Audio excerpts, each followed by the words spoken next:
finishes off in style. A magnificent strike into the crowd. வணக்கம் நண்பர்களே, welcome to channel Cocktail Furious. இப்போ நம்ம பார்க்க போற வீடியோ எதை பத்தினா New Zealand versus South Africa second test day 1 review தான். ஹாமில்டன்ல நடந்து முடிஞ்சிருச்சு டே 1.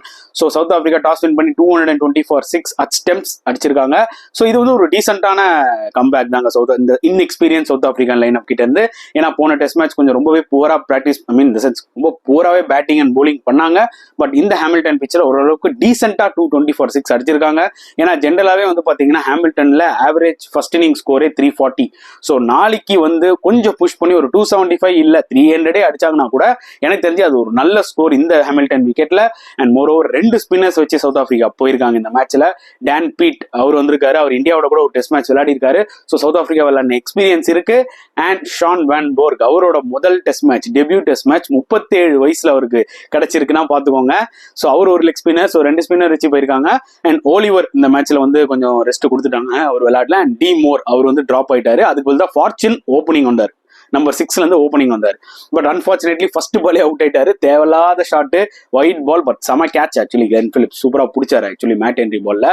ஸோ அப்பவே வந்து பாத்தீங்கன்னா under pressure south Africa 4 for 1. Okay right, இனிமேல் சம்பவம் தான் ஃபர்ஸ்ட் டெஸ்ட் மேட்ச் மாதிரியே அப்படின்ற மாதிரி தோணுச்சு. பட் கேப்டன் செமையா விளையாடினார் Neil Brand. At same time Van Tonder number 3ல இருக்காரு பாத்தீங்களா. 2 பேருமே நல்ல ஒரு பார்ட்னர்ஷிப் சூப்பரா போயிட்டு இருந்தது. ஒரு 40 ரன் பார்ட்னர்ஷிப் நல்லா போயிட்டு இருந்தது.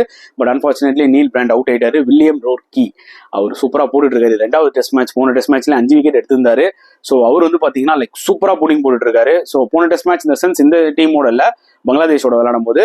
ஸோ இந்த வகையில வந்து பாத்தீங்கன்னா நியூசிலாந்து பொறுத்த வரைக்கும் நல்ல ஒரு ஸ்ட்ராங்கான பேஸ் அட்டாக் தான். நீல் வேக்னர் உள்ள வந்துட்டாரு, ஜேமிசன் வந்து பாத்தீங்கன்னா ரெஸ்ட் கொடுத்துட்டாங்க, சாண்டர் ரெஸ்ட் கொடுத்துட்டாங்க.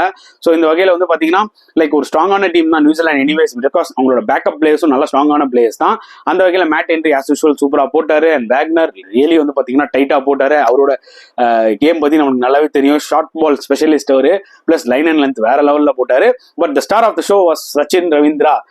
ஃபர்ஸ்ட் டெஸ்ட் மேட்ச்ல 200 ரன் அடிச்சாரு. இந்த டெஸ்ட் மேட்ச்ல 3 விக்கெட். இந்த options of Mitchell Santner, Rachin Ravindra பியூட்டிஃபுல்லா போட்டு 3 விக்கெட்ஸ் எடுத்தாரு. விக்கெட்ல கொஞ்சம் பர்ச்சேஸும் அவருக்கு இருந்தது. எனக்கு அது ரொம்ப ஆச்சரியமா இருந்ததுங்க. ஏன்னா ஹாமில்டன் விக்கெட் டே 1 ஜென்ரலா இந்த கிரீன் டிஞ்ச் இருக்கும், சும்மா சல்லு புல்லுன்னு போகும் ஸ்விங்கும் பவுன்ஸும். பட் என்னடா ஃபர்ஸ்ட் டேவே கொஞ்சம் லைட்டா ட்ரைனஸ் இருக்கேன்ற மாதிரி இருந்துச்சு. அதுக்கேற்ற மாதிரி தான் சவுத் ஆப்பிரிக்கா 2 ஸ்பின்னர்ஸோட போயிருக்காங்க. அதனாலதான் 220 for 6 நாளைக்கு ஒரு 275 280 அடிச்சாங்கன்னா நிஜமாவே ஒரு நல்ல ஒரு ஃபைட் பேக் கொடுக்கலாம் சவுத் ஆப்பிரிக்கா. வேற அவங்களோட பேட்டிங் நான் ஏற்கனவே சொன்ன மாதிரி பாத்தீங்கன்னா லைக் வேன் டொண்டரும் சரி, நீல் பிராண்டும் நல்லா விளையாடிட்டு இருக்கும்போது 2 பேருமே செட் ஆயிட்டு அவுட் ஆயிட்டாங்க. அண்ட் லஞ்சுக்கு முன்னாடி பார்த்தீங்கன்னா தேவையில்லாத ஷாட் ஆடி வேன் டொண்டர் அவுட் ஆனாரு. அதுக்கப்புறம் ஒரு பார்ட்னர்ஷிப் கெயின் ஆயிட்டு இருந்தது பெடிங்கமுக்கும் ஹம்சாக்கும். ஹம்சா அவ்வளோ நேரம் 21 ரன் கிட்டத்தட்ட ஒரு 70 பால் 60 பால் விளையாடினாரு. தம் கட்டி ஆடிட்டு அப்புறம் ஒரு கேவலமான ஷாட் தூக்கி அடிக்கிறேன்னு சொல்லிட்டு நடுங்கினாரு. ஸோ தேவையில்லா சார் இவ்வளவு தூரம் ஹார்ட் ஒர்க் பண்ணி கட்சியில பாத்தீங்கன்னா ஒரு மொக்க ஷாட் அடி அவுட் ஆயிடுறாங்க. பட் அதுக்கப்புறம் ஒரு முக்கியமான பார்ட்னர்ஷிப் 49 ரன்ஸ் பார்ட்னர்ஷிப் டேவிட் பெடிங்கம் கிட்டயும் சரி, இவர்கிட்ட ஸ்வாட் கிட்டயும் சரி நல்லா போயிட்டு இருந்தது. இன் பிட்வீன்ல கீகன் பீட்டர்சனும் சீப்பா அவுட் ஆயிட்டாரு. ஏன்னா அவரும் ஒரு மிகப்பெரிய பிக் விக்கெட். இந்த ஒரு லைன் அப்ல கம்பேர் பண்ணும்போது பெடிங்கம் அண்ட் கீகன் பீட்டர்சன் ரொம்ப கீ பிளேயர்ஸ். கீகன் பீட்டர்சன் வந்து பாத்தீங்கன்னா beautiful ball from Ravindra, outside off stump edge வாங்கிடுச்சு, அவுட் ஆயிட்டாரு. அவர் கொஞ்சம் நின்றுந்தாருன்னா கொஞ்சம் ஸ்கோர் அடிச்சிருக்கலாம். அதுவே பாத்தீங்கன்னா ஒரு பெரிய லாஸ் ஆயிடுச்சு ஆக்சுவலி சவுத் ஆப்பிரிக்காவுக்கு. பட் ஸ்டில் வந்து பாத்தீங்கன்னா இந்த பக்கம் பெடிங்கமும் சரி, அங்க வந்து பாத்தீங்கன்னா ருவன்டி ஸ்வாட்டும் நல்ல பார்ட்னர்ஷிப் போட்டாங்க.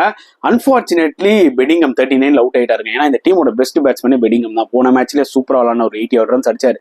இந்த மேட்ச் நல்லா செட் ஆகி 39 நல்லா ஆடிட்டு இருந்தாரு. அன்பார்ச்சுனேட்லி பேட்ல பட்டு பூட்ல பட்டு ஷார்ட் லெக்ல கேட்ச் போயிடுச்சு. ஸோ அன்பார்ச்சுனேட் விக்கெட் தான் நம்ம சொல்ல முடியும். ஏன்னா நியூசிலாண்டே வந்து பாத்தீங்கன்னா பெருசா செலிப்ரேட் பண்ணல. பட் ரீப்ளேல பார்க்கும்போது பாத்தீங்கன்னா லைக் தரையில பால் படல, பூட்ல பட்டு தான் போச்சு. Very unlucky way of getting அவுட்னு சொல்லுவாங்களா. ரொம்ப கஷ்டமா இருந்துச்சு. ஏன்னா அந்த மனுஷன் ரொம்ப ஹார்ட் ஒர்க் பண்ணி விளையாடிட்டு இருந்தாரு. பட் அதுக்கப்புறம் தான் உள்ள வந்தாரு ஷான் வான் போர்க். ஸோ அவர் வந்து அவரோட முதல் டெஸ்ட் மேட்ச் விளையாடுறாரு. அவருக்கு வயசு 37, நல்ல கொழுக்கு நல்லா கியூட்டா இருந்தாரு to be very honest. And நிஜமாவே பெரிய விஷயங்க. ஏன்னா இத்தனை வருஷம் டொமஸ்டிக் கிரிக்கெட்ல டாயில் ஹார்ட் பண்ணி இப்போ ஒரு ஆப்பர்ச்சுனிட்டி சவுத் ஆப்பிரிக்காவுக்கு விளையாடணும்னு கிடைக்கும் போது ஒரு செமையான ஃபீல் அது. ஏன்னா மெயின் டீம் வந்துட்டாங்கன்னா கண்டிப்பா இவருக்குலாம் வாய்ப்பு கிடைக்காதுங்க. ஸோ அதனால அட்லீஸ்ட் அவருக்கு ஒரு டெஸ்ட் மேட்ச் கொடுத்துருக்காங்க. பட் கொடுத்த டெஸ்ட் மேட்ச்லேயே ஒரு ஃபைட்டிங் 34 ஆடி இருக்காருன்னா பாத்துக்கோங்க. Not out. அவர் பயங்கரமான டெக்னிக் பிளேயர்லாம் கிடையாது. பட் ஹேண்ட் ஐ கோஆர்டினேஷன் அப்படி இப்படி பார்த்து ஓரளவுக்கு விளையாடிட்டாரு. ஒரு பக்கம் வந்து பார்த்தீங்கன்னா ஸ்வாட் செம்மையா விளையாடிட்டு இருக்காரு. 55 நாட் அவுட் லெஃப்ட் ஹேண்டர் நல்லா ஸ்டைலிஷாக சில ஷாட்ஸ்லாம் விளையாடினாரு. ஸோ அவர் நல்லா செட் ஆகி விளையாடிட்டு இருக்காரு. அவருக்கு சூப்பராக சப்போர்ட் பண்ணது தான் வேன்பர்க். அவர் 34 நாட் அவுட்ல இருக்காரு. ரெண்டு பேரும் க்ரூஷுவல் 70 ரன்ஸ், அதாவது ஒரு உள்ள நுழையும் போது வேன்பர்க் நுழையும் போது 150 for 6. ஸோ டே முடியும் போது 220 for 6. 70 runs crucial partnership, unbeaten 70 runs partnership. So இது வந்து ரொம்ப ரொம்ப க்ரூஷுவல். நியூசிலாந்து நாளைக்கு வரும்போது எக்ஸ்ட்ரா ஒரு 60-70 ரன்ஸ் அடிச்சுட்டாங்கன்னு வச்சுக்கோங்களேன். ஒரு மினிமம் 270-275 அவங்களுக்கு தேவைங்க.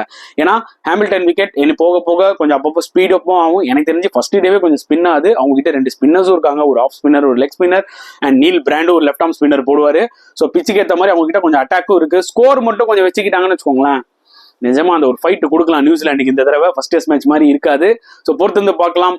நியூசிலாந்து வந்து பாத்தீங்கன்னா ஃபைட் பேக் தராங்களா, இல்ல சவுத் ஆப்பிரிக்கா இதே ரெசிலியன்ஸ் வந்து நாளைக்கு காமிக்கிறாங்களான்னு சொல்லிட்டு. ஸோ உங்களோட கருத்துக்களை தாராளமா கமெண்ட் செக்ஷன்ல போடுங்க. இந்த வீடியோ பிடிச்சிருந்தா லைக் பண்ணுங்க, ஷேர் பண்ணுங்க, முடிஞ்சா சப்ஸ்கிரைப் பண்ணுங்க. ஸோ நெக்ஸ்ட் வீடியோல பார்க்கலாம் ஃப்ரெண்ட்ஸ். அன்டில் தென் பாய்.